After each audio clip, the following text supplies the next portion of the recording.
Ils vont grandir sur les rues. Ils vont être des tueurs. Ils vont effectivement être des kamikazes. Bah oui, parce que quelqu'un qui n'a jamais été à l'école, qui grandit dans la haine, il a froid, il a faim. Dès qu'il y a quelqu'un qui va lui ouvrir les mains, lui dire deux mots doux et lui donner à manger, il va faire n'importe quoi, hein. N'importe quoi. Ça me fait mal au cœur, en fait. Ça fait mal au cœur. Parce que moi aussi, des fois, je pense, en fait, je me dis, je sais pas quoi faire de ma vie, moi aussi. J'ai pas de diplôme. Je pense, en fait, avant, ouais, j'y pensais à, je sais pas, il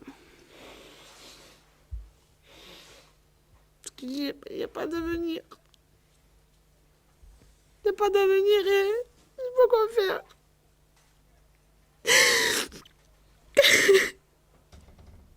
Je crois. C'est pour ça que les jeunes, comme on dit, ils se suicident. Parce que, ouais, parce qu'il n'y a pas d'avenir, c'est tout, voilà. Il y a pas d'avenir, c'est tout. Voilà. Personne qui nous aide, il n'y a pas d'avenir. Non. Ce que je pense, moi, en tout cas. Excusez-moi si c'est sorti comme ça. Voilà, moi, je pensais à me suicider, en fait. Parce qu'il n'y a plus rien. J'ai pensé, ça y est, c'est fini. Même, j'ai même pas, je vais avoir 20 ans, j'ai pas envie des enfants, je veux retourner quand j'avais 16 ans, j'avais pas de soucis, j'avais rien. Maintenant, je rentre dans une situation où je sais pas quoi faire. C'est ça.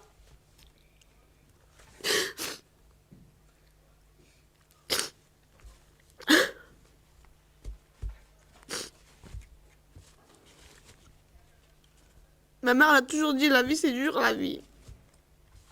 Et moi je croyais pas, je dis non, non, mais maintenant que je vais avoir 20 ans, je pense, je dis, ok, je vais faire moi de ma vie.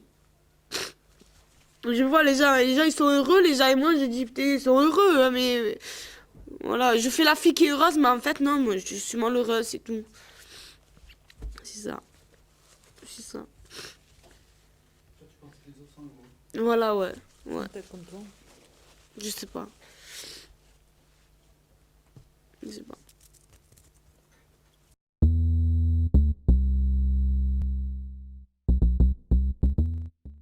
Si une personne comme Nadège, bon, c'est vrai, je la connais un peu plus maintenant parce que depuis octobre, je suis avec elle, mais si je suis le patron et je vois Nadège, il faut voir la motivation de la personne et même si elle n'a aucune compétence, lui donner l'opportunité de voir ses capacités et on va dire de la former.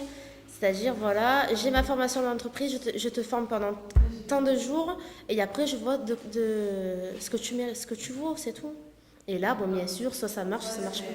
Mais quand tu embauches quelqu'un, c'est pour lui donner un poste à un moment donné, parce que tu as un besoin à un moment donné. Alors, quand tu te mets à la place d'un patron, c'est pour ça qu'il embauche quelqu'un, parce qu'il a un besoin.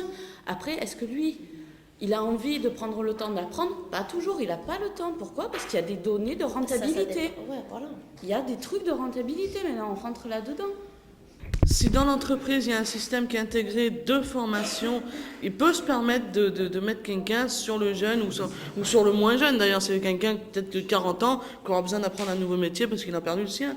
Je veux dire, mais si c'est intégré dans l'entreprise qu'il y a quelqu'un qui éventuellement passe son temps à former les gens, bon, qu'ils arrivent sans compétences et tout, si vraiment le mec il en veut, d'accord. Mais bon, si c'est vraiment une entreprise où ils n'ont pas le temps de s'occuper de ça, bon, les compétences, c'est quand même, c'est important parce qu'il y a il y a quand même, j'irais presque jusqu'à dire que c'est la survie de l'entreprise quand même. Parce que si le mec il prend que des employés qui n'ont aucune compétence et qu'il n'a pas le temps ni les moyens de les former. Dans certains endroits, des grosses boîtes, une petite boulangerie, t'as 4 employés.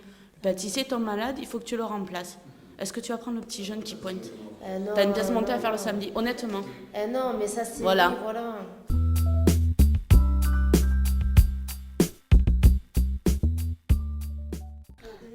Moi, je voudrais réagir parce que bon, il y a eu un problème qui a été soulevé dans le dernier entretien, qui est du problème de se mettre à la place des patrons. Nous, petits, là où on est. Je veux bien, moi, me mettre à la place du patron, qu'il y a des trucs de rentabilité, des machins, faut que le mec, il perd pas son argent et tout. Je suis d'accord. Mais à part le pourcentage de patrons qui sont nés avec une cuillère en argent dans la bouche, faut pas oublier qu'ils ont commencé aussi petits que nous. Si c'est pas plus petit, je pense que ça, ils ont un peu, quand ils nous reçoivent, ils ont un peu tendance à l'oublier maintenant qu'ils sont grands et forts. Je pense qu'ils devraient un petit peu se remémorer ce qu'ils ont vécu avant et se dire peut-être que celle-là, je pourrais peut-être l'aider ou celui-là, je sais ce qu'il vit et je vais le traiter bien.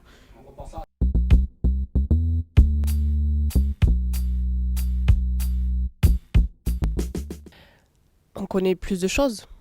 Je veux dire, déjà, on peut servir mieux à l'employeur où on est.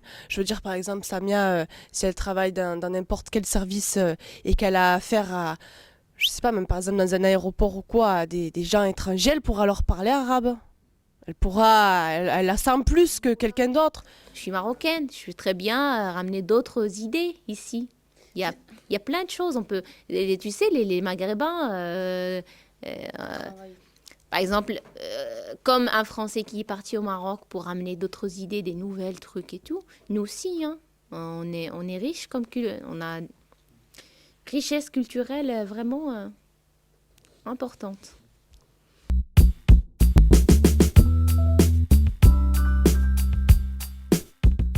Donc il y a des lois, il faudrait peut-être les appliquer. Et quand une jeune fille comme Samia, elle va se présenter dans un travail, il faudrait peut-être un inspecteur qui aille avec elle pour justement bloquer le type. Maintenant, il faut arrêter de parler, il faudrait peut-être sanctionner, moi je pense.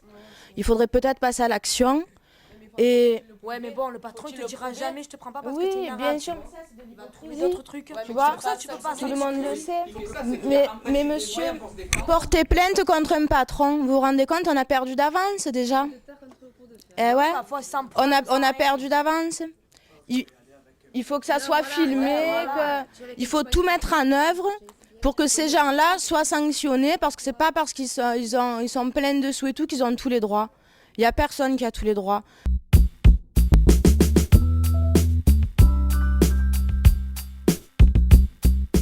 Et là, tout ce qu'on est en train de dire, il faudrait peut-être faire des réunions avec les patrons pour leur montrer justement ces films, pour leur montrer qu'il y a des gens bien qui sont pénalisés par rapport à ça. Je voudrais intervenir dans le sens où je comprends Samia, quand elle dit « moi ces gens qui me traitent comme ça, je ne leur réponds pas ».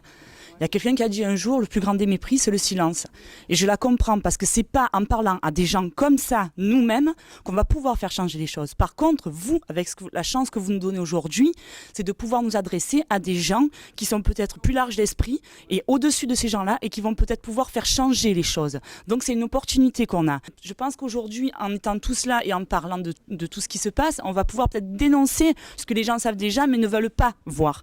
Mais malheureusement, le problème qu'il y a, c'est qu'on voudrait bien le dire tout ça, mais à qui le dire ?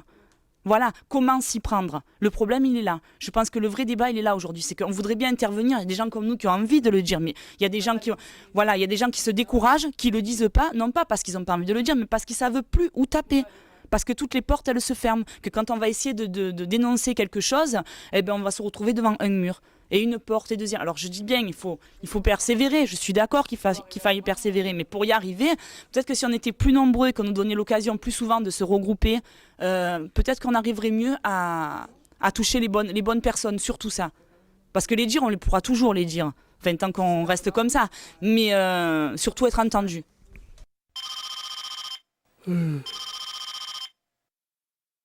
Allô, ça va? Ouais. Oh, c'est 2 heures, hein? 2 heures? Traîne, hein? Eh ouais, je sais. La forme ou quoi?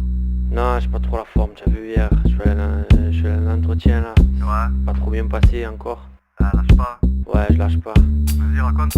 Non, c'est pas bien passé.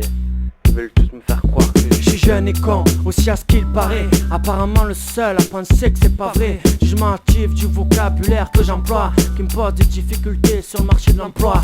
Moi une femme, je serais fringué comme une pétasse. Vu que très peu se rattachent aux compétences. Servi d'un CV chétif comme pétoire. Et ma sale gueule malheureusement complétif, complexé comme hier à l'entretien, devant la tête perplexe de ce chef d'entreprise, aussi ouvert que les volets que j'entrebâille le midi où j'ai la patate mais pas l'entrecôte.